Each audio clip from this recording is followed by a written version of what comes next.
everyone. Firstly, weekend, thank you for taking your time to attend this event. My name is Wing Commander Anish. I am the Chief Delivery Officer for T-Hub. Typically, next question that comes out, what does it mean? T-Hub is the world's largest innovation campus. Large is a very relative word, right? So we have around 1,000 startups in our building.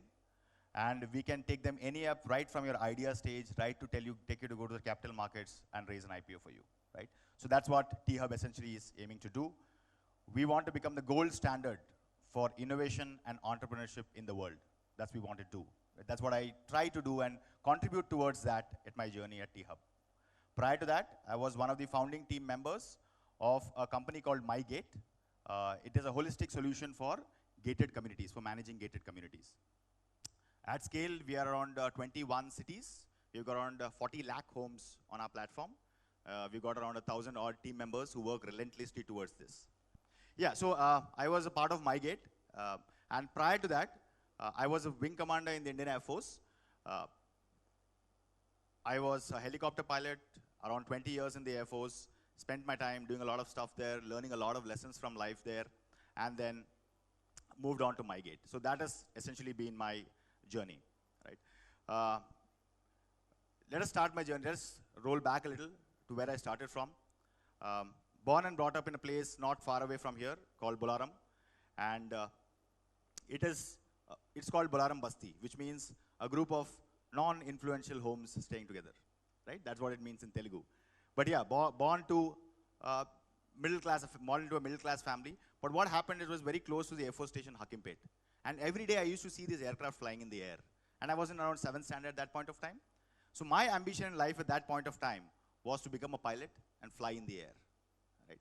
I started working hard towards it, and I joined the National Defense Academy after my 12th standard. Passed out in 1998 out of the Air Force Academy as a helicopter pilot. Suddenly at 21 years in your life, you realize that you've sort of achieved what you're dreaming for. So the next question that I asked for myself is, what next? Right? The next logical answer which came to me was, I want to be best in what I do, right? And then the perseverance started towards being the best in what I do. Right? Along the way, I had a lot of very, very, very interesting experiences. I took part in the Kargil conflict. Took part in the Siachen conflict. I grew myself even further. I came back as an instructor at the Air Force Academy and the helicopter training school. I then asked myself, what next, right? So I got into the real-time technology at that point of time, which was drones. I'm talking about 2006 and 2007. So that's when I got into drone technology and finally landed up as one of the joint project leads for India's first weaponized drone program, which is a Rustam based out of Bangalore, an aeronautical development establishment. Then I asked myself, what next, right?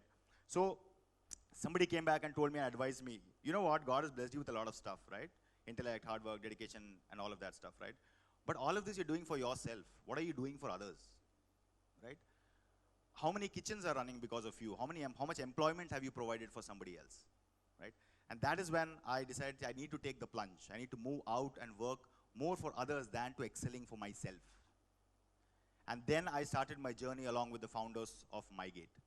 We grew MyGate, and at a particular point of time, we had around 1,000 team members employed with us at MyGate. Then I said, what next, right? What do I do now, right? So hence was my next logical move, which I moved to T-Hub, to try and enable success for so many other companies. At MyGate, I was looking into one organization trying to make it successful.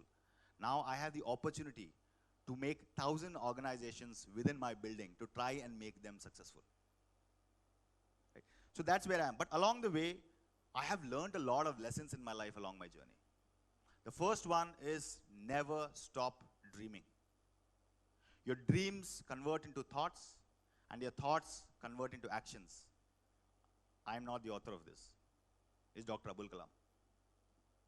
Right? But this is so, so true. If you stop dreaming, you will never get those thoughts on how to achieve it. And if you never think about how to achieve it, they're never going to convert into actions. So never stop dreaming. Always align your ambitions and your dreams with your skills and interest.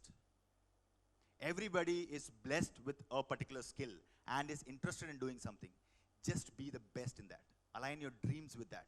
Be the top 5% in the world in what you want to do. So align your dreams with your skills and with your interests. Look ahead and start planning. There's something that I learned in the Air Force, right? You plan a good fight, and then you fight a good plan. If you don't have a good plan, then you are never going to achieve what you have. Yes, you might want to pivot along the way, right? You want to reimagine the way you're going to achieve that plan. But if you don't have a plan, then you're never going to achieve what you want to achieve. What happens when you make a plan? When you start making a plan, you look at multi-directions, look at it from multi-dimensions of what is going to affect your plan and stop you from becoming successful.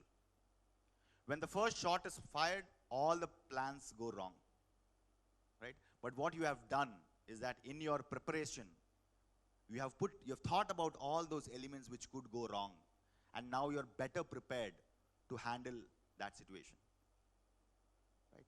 So plan a good fight and fight a good plan. Effective decision making is life's most important skill. Please learn to assimilate the inputs that you're getting from everywhere around you. It could be in the form of advice, it could be from your peers, it could be from your elders, it could be from your mentors, but please learn the art of effective decision making. So when the time comes right, you're able to assimilate all of this input and you've processized and made into a process the ability to take the right decision. The ability to take the decision right, which gives you the highest probability of success, right? It is a skill, it is an art, right? We practice n number of hours studying all your academic subjects, right? Maths, physics, chemistry, computers, and so on and so forth, right? But what good is it if you're not able to take the right decision to put it into effect, right? So learn the art of effective decision making. Perseverance and hard work. I say this repeatedly, even to my kids, right? There are 3 things that you require for a man to be successful. Of course, the definition of success varies from people to people. First is talent, most of which is God-given, right? You might be able to build skills on that base of talent, right? Which brings us to the next point, which is hard work. If you're not working hard to build on those skills, to upskill yourself, right, you are never going to be successful. Anything multiplied by 0 is 0. So no matter how much talent you have, if you're not going to put hard work to stay ahead, it is going to become 0. And the third thing that you need is your ability to mingle with people, to interact with people, your social skills, right? To learn from people. If you're not going to meet with people, you're not going to learn from people. Adapt to change. The half-life of technology or anything that you do today is just about 8 months. Just about 8 months. So in 8 months, you're going to be half as relevant. In 16, 1/4 as relevant. And in 2 years, 24 months, you're going to become irrelevant, which is 1/8 of what your relevance is today. So if you're not going to upskill yourself, if you're not going to reimagine yourself, if you're not going to rediscover yourself every 8 months, then you're just going to get behind the game. Reinvent your goals. Dream higher, dream audacious. You need to exploit and you need to explore, which means that if you're building an efficiency into a system, that's not good enough. You need to go out there and explore all the other options that are there out of you. Life is unfair. Believe me, life is unfair. 100% of things will never go right 100% of times. It is sure probability. Mathematically, it is not possible for everything to go right all the time, right? You need to, if you're expecting things to become easier as you go forward, it's not going to become easy. But what it does is when you take on those situations, it makes it easier for you to handle harder situations as they come by. It prepares you for hardships.